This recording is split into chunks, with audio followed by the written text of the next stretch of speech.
स्वागत है आपका दोस्तों हमारे नए चैनल गेस्टाल्ट में। जिस मैच के बारे में आज हम लोग बात करने जा रहे हैं वो है England versus Denmark, second semifinal जो कि खेला जाने वाला है वेम्बली में आज 12:30 बजे। तो आज ये मैच में बहुत ही इंटरेस्टिंग सी कुछ चीज़ें बाहर आती है कि इंग्लैंड शायद फाइनली एक मेजर टूर्नामेंट में कॉन्फिडेंट लग रही है और उनके एक्चुअल कैपेबिलिटी के हिसाब से परफॉर्म कर रही है लास्ट 2 मैचेस से।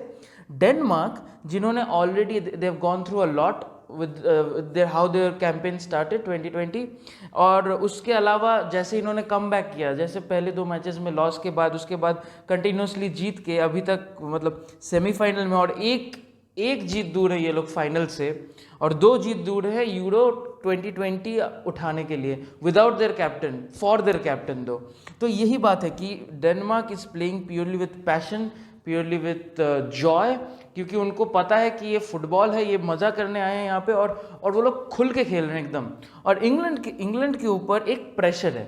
इंग्लैंड परफॉर्म ज़रूर कर रही है लेकिन उनके ऊपर एक प्रेशर है कि फाइनली कुछ लोगों को लग रहा है कि हाँ इस बार शायद England finally bring it home. लेकिन उसमें यही जो प्रेशर है ना, उसी में बहुत बार धंस चुकी इंग्लैंड की फुटबॉल टीम। तो ये जो मसला है इसी के बारे में आज बात करेंगे कि कैसे ये टैक्टिकल बोर्ड में ट्रांसफर करेगा, कैसे इसके कौन से प्लेयर्स इंपॉर्टेंट होंगे, कौन से प्लेयर्स की पोजीशंस में जाएंगे। तो चलते हैं हम लोग सीधे टैक्टिकल बोर्ड में और उसके बाद चलेंगे ड्रीम टीम रिवील में। तो पहले चलते हैं टैक्टिकल बोर्ड में। तो आगे हम लोग टैक्टिकल बोर्ड में और टैक्टिकल बोर्ड में यहाँ पे पहली बार फैंटेसी फुटबॉल के स्कोप में टैक्टिकल बोर्ड को यूज़ करके विजुअलाइज किया जा रहा है कि कैसे एक मैच ट्रांसफर होगा, कैसे एक मैच के मूवमेंट्स होंगे, कौन से की प्लेयर्स होंगे। और इसका फ़ायदा दोस्तों एकदम आंखों के सामने दिख रहा है। टैक्टिकल बोर्ड्स का यूज़ करके जो एनालिसिस है उससे जो भी देख रहे हैं सारे व्यूअर्स, आप ही को बता रहा हूँ मैं, सब ने मुझे मैसेज किया है, जितने भी लोग ने यहाँ पे वीडियो देखा है या फिर थोड़ा भी समझा है, मैसेज किया है कि बहुत ही अच्छा लगा है ये वीडियो और उसका जो ओवरऑल रिजल्ट है in the match in dream 11 वो भी बहुत पॉजिटिव है, रिएक्शन बहुत पॉजिटिव है।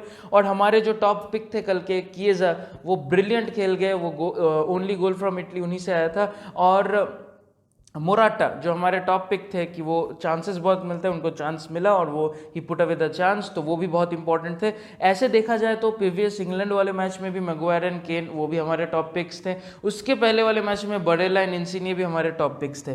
तो ये जो आपको दिख रहा है ये टैक्टिकल बोर्ड का जो फंडा है ना, ये टैक्टिकल बोर्ड दिखा रहा है कि इसका बहुत ही फ़ायदा है। इसको समझिए, इसको थोड़ा मेरे साथ आप चलिए इस पाथ में, आपको ज़रूर सक्सेस मिलेगा। ठीक है, लाइक शेयर सब्सक्राइब ज़रूर कर दीजिए, हमें मोटिवेट करते रहिए जैसा कि आप कर रहे हो और बहुत ही ज़्यादा मोटिवेशन के साथ हम लोग और ज़्यादा वीडियोस बनाते रहेंगे इवन आफ्टर यूरो 2020। तो चलिए पहले बात कर लेते हैं कि ओवरऑल लाइनअप्स के। तो लाइनअप्स के बारे में बात करने से पहले इंग्लैंड के बारे में बात करते हैं। इंग्लैंड लास्ट मैच में 4-2-3-1 जो उनका फेवर्ड लाइनअप है उसके साथ गए थे, आज भी इसी के साथ जाएंगे। इसी में ये टीम पूरी स्ट्रांग दिखती है, सारे प्लेयर्स कंफर्टेबल हो गए इस पोजीशन से, तो ये टीम 4-2-3-1 के साथ जाएगी। डेनमार्क जाएगी 3 डिफेंस और 5 डिफेंस के बीच। ये लोग मूव करते रहते हैं। लार्सन कभी पीछे आ जाते हैं, कभी महले पीछे आ जाते हैं, महले कभी बहुत ज़्यादा ऊपर पुश कर लेते हैं, लार्सन भी बहुत ऊपर पुश कर लेते हैं। तो ये उनका जो विंग प्ले है यही बहुत इंपॉर्टेंट है। इनका अटैक और डिफेंस दोनों विंग से बहुत ही ज़्यादा डिपेंडेंट है। तो इनका ओवरऑल जो अटैकिंग जोन है वो सेंट्रल है, लेकिन विंग्स से इनके ओवरऑल अटैक्स का आगे बढ़ने का रास्ता है। ठीक है, सेंट्रली उनका शॉट्स आता है लेकिन अटैक क्रॉसेस विंग्स से आते हैं, तो इसीलिए विंग्स बहुत इंपॉर्टेंट है महले और लार्सन दोनों के लिए। ठीक है, अभी बात करते हैं जो आज का डोमिनेटिंग सिनेरियो होने वाला है वो है इंग्लैंड इन पोजेशन। क्योंकि इंग्लैंड ज़्यादा स्ट्रॉन्ग टीम है इस मैच में ऑन पेपर और फेवरेट्स भी है इस मैच में, तो उन पे ज़्यादा फोकस रहेगा और वो कोशिश करेंगे कि वो बॉल लूज़ ना करें इन टाइट पोजीशंस और बॉल को कैरी करके। बहुत इंटरेस्टिंग प्लेयर्स हैं, माउंट है, स्टर्लिंग है, केन है, सैंचो है, जो कि बॉल को लेके रन भी कर सकते हैं, बॉल को पास भी कर सकते हैं, इंटरप्ले भी बहुत अच्छा है इनका। तो इंग्लैंड के पास बहुत सारे ऑप्शन हैं इन अटैक, बट उनका जो प्राइमरी वे ऑफ अटैक है वो है द लेफ्ट ओवरलोड। तो लेफ्ट ओवरलोड जैसे कि मैं पहले भी बता चुका हूँ इंग्लैंड के वीडियोस में, वो है कि लेफ्ट ओवरलोड में इंग्लैंड के सारे प्लेयर्स लेफ्ट को शिफ्ट हो जाते हैं और वो लोग मिडफील्डर्स के साथ फिलिप्स भी थोड़ा फिलिप्स विड्थ प्रोवाइड करते हैं, माउंट पीछे आ जाते हैं लेफ्ट में, और ये पूरा जो उनका अटैकिंग थ्रेट है वो लेफ्ट में ऐसे कंबाइन होता है कि कंप्लीटली एक साइडेड हो जाती है ओपोनेंट टीम। तो क्या होता है कि सारे मिडफील्डर्स थोड़ा लेफ्ट को पुश करते हैं स्पेस कवर करने के लिए, सारे डिफेंडर्स पुश करते हैं लेफ्ट में, तो इसका फ़ायदा मिलता है ऑपोजिट विंग में जो बंदा खेलता है। सैंचो जो कि ऑपोजिट विंग में लास्ट मैच भी खेल रहे थे, इफेक्ट नहीं डाल पाए ज़्यादा, क्योंकि जो ओवरऑल लाइनअप का रिक्वायरमेंट था वो सैंचो के लिए था टू मेंटेन विड्थ। तो सैंचो का अगर आप हीट मैप देखोगे तो बंदा पूरा हग लाइन को टच करके बैठा हुआ था, टच लाइन को हक करके बैठा हुआ था, क्या बोल रहा हूँ, टच लाइन को हक करके बैठा हुआ था, और वो बंदा इसीलिए ज़्यादा आगे गया नहीं। लेकिन इसके पास चांसेस ज़रूर थे, 2 चांसेस मिले थे जिसमें से एक ऑफ साइड था जिसमें ये बंदा आगे ज़रूर गया, और इसके पास बहुत ज़्यादा कैपेबिलिटी है। तो आज के मैच में हमारे लिए की प्लेयर होने वाले हैं जेडन सैंचो, या फिर राइट विंग में जो भी खेलता है। पता चला फोर्डन को खिला दिया आज गैरेथ साउथगेट ने, तो वो भी इंपॉर्टेंट है। और एक बंदा जो इंपॉर्टेंट है वो है फिलिप्स। ज़्यादा लोग सोच नहीं रहे इन दोनों के बारे में, लेकिन ये दोनों भी आगे जाते हैं और की पोजीशंस होल्ड करते हैं in attack in the centre of the box.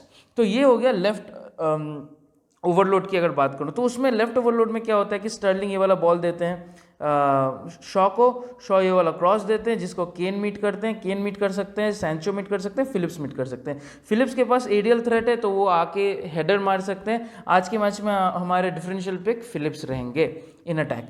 और जो सबसे इंपॉर्टेंट प्लेयर है इनके ओवरऑल बिल्डअप में जो कि मेंटेन करता है the pace of the game is Mason Mount. ये बंदा 1-2 खेल सकता है स्टर्लिंग केन के साथ, और कभी कभी जैसे हमने देखा है कि केन कभी कभी ड्रिफ्ट करते हैं टुवर्ड्स द इनसाइड और अट्रैक्ट करते हैं डिफेंडर्स को अपने तरफ। तो जब केन ये वाला मूव लेता है तो माउंट ये पोजीशन एक्वायर कर लेता है, क्योंकि तुमको ऐसे फ्लूइड पोजीशन में ना फ्लूइड प्लेयर्स रहने चाहिए। तो माउंट भी केपेबल है ऑफ स्कोरिंग गोल्स। अगर शॉ से क्रॉस आता है तो Mount is also very much capable of scoring goals. Mount can also take the ball and score goals, मतलब उसके पास वो रेंज है to carry the ball forward and score goals. अगर केन पीछे चला गया है तो Kane can also find passes, Sterling can also find passes. Sterling के बारे में अगर बात करता हूँ, लास्ट मैच में बंदे ने एक बस असिस्ट किया है, लेकिन ये मैच होने वाला है फिर से वेम्बली में जहाँ पे स्टर्लिंग बहुत ही अच्छे फॉर्म में दिख रहे हैं।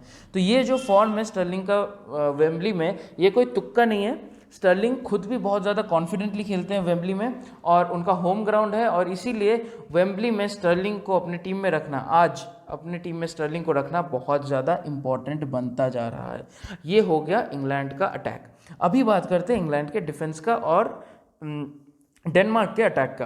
तो डेनमार्क की अटैक जो है वो आएगी सिर्फ दोनों प्लेयर्स से, Larsen in width, Maehle in width. अगर वॉकर और क्योंकि शॉ ज़्यादातर टाइम ऊपर रहते हैं, मगवायर को ये पोजीशन होल्ड करना पड़ता है कवर करने के लिए।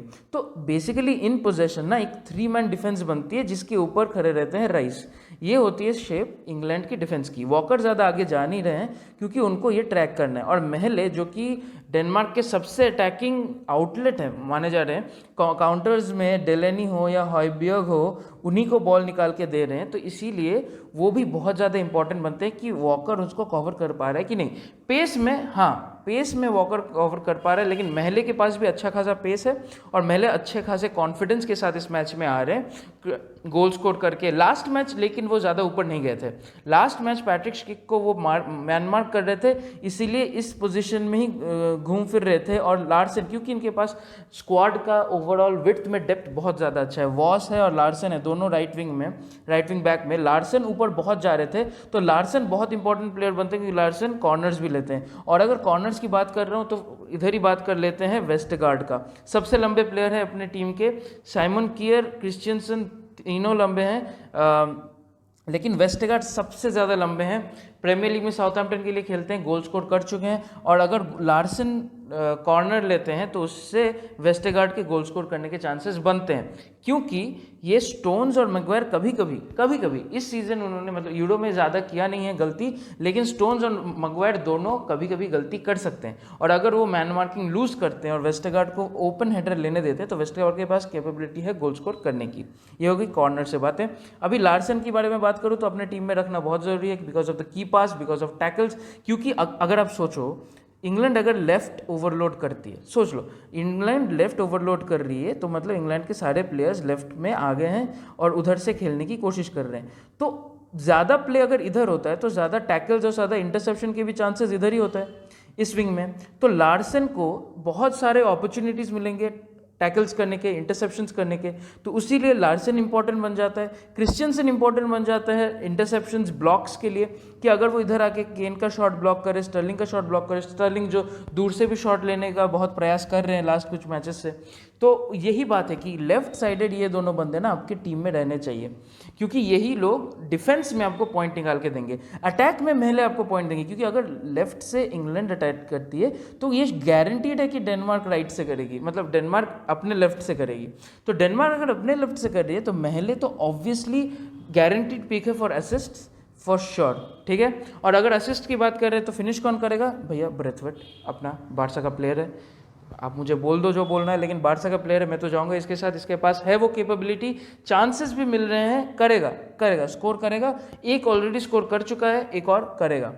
डॉलबर्ग बहुत अच्छा फॉर्म दिखा रहा है, मूवमेंट बहुत अच्छा है, और एक इंटरेस्टिंग सी बात है कि डॉलबर्ग की जगह यहाँ पे पोल्सन भी खेल सकते हैं इस मैच में।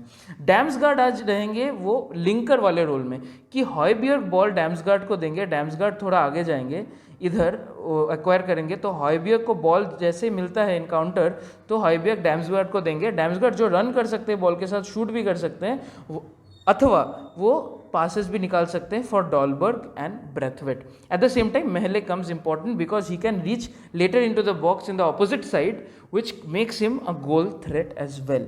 तो ये होगी बातें ओवरऑल मूवमेंट की। बैटरी पावर घट गया, कोई बात नहीं। ये होगी बातें ओवरऑल मूवमेंट की और ओवरऑल प्ले की। तो इसी के साथ हम लोग आज का ये टैक्टिकल एनालिसिस ख़त्म करते हैं और चलते हैं सीधे समझने की कौन से प्लेयर्स हमारे लिए आज के की प्लेयर्स रहेंगे। ये सेगमेंट अपना बहुत ही अच्छा शाइन कर रहा है, सारे की प्लेयर्स काम कर रहे हैं और आज भी शायद करे, तो उसी के लिए हम लोग जाएंगे। पहला इंपॉर्टेंट प्लेयर आज के मैच में मेरे लिए होगा सैंचो। डिफरेंशियल है, ग्रैंड लीग के लिए इंपॉर्टेंट है और कैपेबिलिटी है बंदे में। तो कैपेबिलिटी जब है ना तो बंदा स्कोर कर सकता है, उसका कोई बड़ी बात नहीं है। हैरी केन सेंट्रली पोजीशन ले रहे हैं, लास्ट 2 मैचेस से अपना फॉर्म दिखा रहे हैं, कॉन्फिडेंस के साथ खेल रहे हैं, बहुत इंपॉर्टेंट। गोल असिस्ट टीम में रखना बहुत इंपॉर्टेंट। स्टर्लिंग क्यों? क्योंकि वेम्बली में मैच हो रहा है, वेम्बली में मैच हो रहा है, स्टर्लिंग के पास कॉन्फिडेंस ज़्यादा है, स्टर्लिंग के पास कॉन्फिडेंस ज़्यादा रहता है तो वो कुछ भी कर सकते हैं। और डिफरेंशियल पिक की बात करें तो फिलिप्स, मैट फिलिप्स, ये बंदा बहुत ज़्यादा इंपॉर्टेंट बन सकता है कि रैंडम कॉर्नर से गोल ठोकने का। और अगर कॉर्नर हो रहा है तो शॉ लेंगे कॉर्नर या माउंट लेंगे, तो माउंट भी बहुत इंपॉर्टेंट बनते हैं। मैं फिर से बता रहा हूँ माउंट के बारे में, आपको टीम में रखना है। मिडफील्ड से अगर आपको एक प्लेयर रखना है इंग्लैंड का तो वो माउंट है, 2 प्लेयर रखना है तो फिलिप्स, सैंचो हो गया थर्ड। लेकिन अगर आप अटैकिंग सोच रहे हो तो सैंचो फर्स्ट, फिर माउंट, फिर फिलिप्स, क्योंकि फिलिप्स डिफरेंशियल है। तो ये हो गई बातें इंग्लैंड की। अभी चलते हैं डेनमार्क पे। डेनमार्क के सबसे इंपॉर्टेंट प्लेयर आज के मैच के मुझे लगते हैं वो है महले। महले के पॉइंट ऑफ व्यू से ही अटैक होगा और उनके विंग से अगर अटैक हो रहा है तो आइदर असिस्ट या गोल स्कोरिंग चांसेस उनके बनने लगभग तय है, ठीक है। तो वो हो गया इंपॉर्टेंट सी बात। दूसरी इंपॉर्टेंट प्लेयर हो रहे हैं आज के ब्रैथवेट। अगर महले चांस क्रिएट करते हैं तो ब्रैथवेट फिनिश करेंगे, इसीलिए इंपॉर्टेंट। और तीसरे होते हैं लार्सन। लार्सन इंपॉर्टेंट होते हैं क्योंकि ये पॉइंट्स उठा के देंगे आपको, की पास का पॉइंट, टैक्टिकल मतलब टैकल्स का, इंटरसेप्शंस का पॉइंट, तो ये सब से उनका जो पॉइंट ओवरऑल गेन होता है ना वो बहुत ज़्यादा हो जाता है। तो लार्सन को भी रखना बहुत ज़्यादा इंपॉर्टेंट है। और आज का differential pick Westergaard from a corner taken by Larsen. तो ये हो गए हमारे 4 पिक डेनमार्क के, ये हमारे 4 पिक इंग्लैंड के। अभी सीधे चलते हैं हम लोग ड्रीम 11 टीम रिवील में। आ गए हम लोग ड्रीम 11 टीम रिवील में। सबसे पहले बात कर लेते हैं सिनेरियोज का। तो फुटबॉल में आपको पता है 3 सिनेरियोज होते हैं। पहला सिनेरियो 0-0, कोई भी साइड गोल नहीं मारती, गोललेस ड्रॉ हो जाता है तो 0-0। Second scenario is score versus 0, कि अगर एक तरफ से स्कोर आ रहा है और दूसरे तरफ से स्कोर नहीं आ रहा है तो हम लोग एक टीम की क्लीन शीट कहते हैं इस पोजीशन को। तो इसके हो सकते हैं 2 प्रोबेबिलिटीज़, एक अगर डेनमार्क क्लीन शीट करे और इंग्लैंड की क्लीन शीट करे, और third possibility is score versus score, जो कि हो सकता है इधर ड्रॉ, या फिर अगर इंग्लैंड जीतती है या फिर डेनमार्क जीतती है with conceding without the clean sheet, correct. तो ये हो गए हमारे टोटल 5 पॉसिबिलिटीज़, जिस पे हम लोग 5 डमी टीम्स के बारे में बात करेंगे। आप इसके पे थोड़े चेंजेस कर सकते हो, शायद आपको पता चल रहा है कि क्या हम लोग यहाँ पे करना चाह रहे हैं और क्या हमारे टैक्टिकल एनालिसिस का मतलब है। उससे थोड़ा ये लीजिए, इंस्पिरेशन लीजिए और थोड़े चेंजेस कीजिए अपने हिसाब से, तो फिर आपको भी बहुत ज़्यादा इंटरेस्ट आएगा मैच में, देखने में बहुत ज़्यादा मज़ा आएगा। तो पहला सिनेरियो जो है वो है 0-0। तो 0-0 में हमारे लिए सबसे इंपॉर्टेंट प्लेयर बन रहे हैं मैग्वायर, क्योंकि एक तो इनके पास क्लीन शीट, टैकल्स, क्लियरेंसेस का पॉइंट रहता है, ऊपर से कॉर्नर्स में थ्रेट है। ल्यूक शॉ बन जाते हैं वाइस कैप्टन, क्योंकि ये की पासेस में बहुत ज़्यादा इन्वॉल्व रहते हैं। आपको अगर लगता है कि ये 0-0 में आपको रिस्क नहीं लेना है मैग्वायर के साथ, क्योंकि शायद वो ल्यूक शॉ से कम पॉइंट ले, ल्यूक शॉ की पासेस और अगर गोल पड़ता है तो शायद असिस्ट का पॉइंट ले ले, तो शायद आप ल्यूक शॉ को कैप्टन, मैग्वायर को वाइस कैप्टन बना सकते हो इस टीम में। बाकी सारे प्लेयर्स पासेस के लिए चूज़ किए गए हैं। Denmark win with clean sheet. Denmark अगर जीतती है विथ क्लीन शीट तो हमारे आज के टॉप पिक रहेंगे लार्सन।